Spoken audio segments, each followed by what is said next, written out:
Bizim şu andaki fakülte sayımız 6. Diş Hekimliği Fakültesi de açılırsa 7. fakültemiz olur.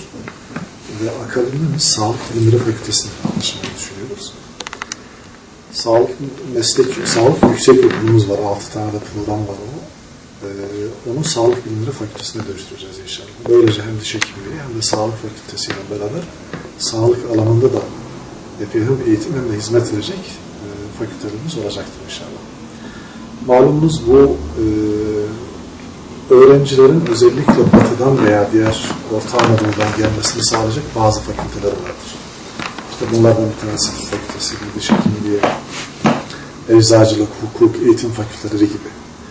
Biz istiyoruz ki Bingöl Üniversitesi'ndeki öğrenciler Türkiye'nin mozaiğini sergileyecek şekilde her taraftan olsun. Ama tabii bazı fakültelerin Batı'dan öğrenci almaları biraz zor. Çünkü her ilde bir üniversite var. Hatta bazı illerde birçok üniversite var. Dolayısıyla o hedefe ulaşmak zor.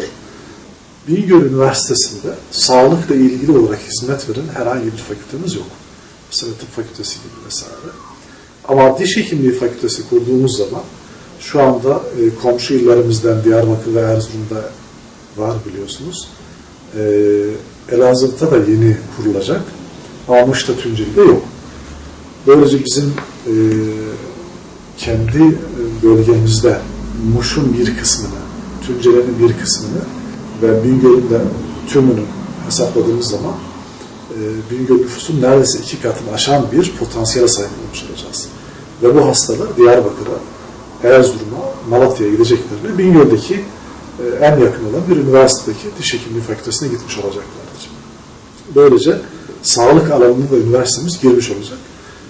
Hem vatandaşımıza, Bingöllere hizmet açısından hem de Batı'dan öğrenciyi getirebilmek açısından son derece önemsiyoruz böyle bir fakülteyi. İkinci aşamasında da bu konuya hizmet etmek amacıyla Sağlık Bilimleri Fakültesini kurarsak biraz daha sağlık alanında daha fazla hizmet etmiş olacağız. Onun da çok fazla bölümleri vardır. Mesela şu anda 6 tane bölümü olan bir yüksek okuldur, bu fakülteye dönüştüreceğiz. Böylece hem Batı'dan çok fazla öğrenci getirme şansımız olur, hem ilimizde de sağlık hizmetlerini sunmuş olacağız. Daha doğrusu bunu başarabilmek önemli bir sorunu. Bu aşamayı atladık. Önemli bir aşamaydı. İkinci önemli aşaması ise buraya öğretim üyesi, öğretim elemanı almaktır. Öğretim üyesini aldığımız zaman öğrenci alabileceğiz. Malumunuz diş hekimleri mezunları piyasada çok rahatlıkla iş bulabildikleri için bu yerlerdeki üniversiteleri tercihleri biraz zor olur. Onun için çok kısa vadede öğrenci alacağımızı zannetmiyorum. Ama bizim için önemli olan bir fakültenin kurulmasıydı. Biz burada araştırma görevlileri dahi olsa alacağız. Başka üniversitelere göndereceğiz. Orada doktorlarını yapacaklar, eğitimlerini görecekler. Ve en kötü ihtimalle onlar döndükleri zaman öğrenci alacağız. Fakat bizim için önemli olan o değildi. Önemli olan birinci aşamayı da onu da başardık çok şükür. Bir hastane projesi yapacağız. Kalkınma Bakanlığı'nda da bunun bütçesini aldıktan sonra temelini atacağız. Bizim hastanemizin bitmesine yakın bir dönemde de inşallah öğrenci alabilecek aşamaya da gelmiş olacağız. Hem fiziki altyapı, diş hekimliği için hem fiziki altyapıyı tamamlamış olacağız. Hem de öğrenci almış olacağız o dönemlerde.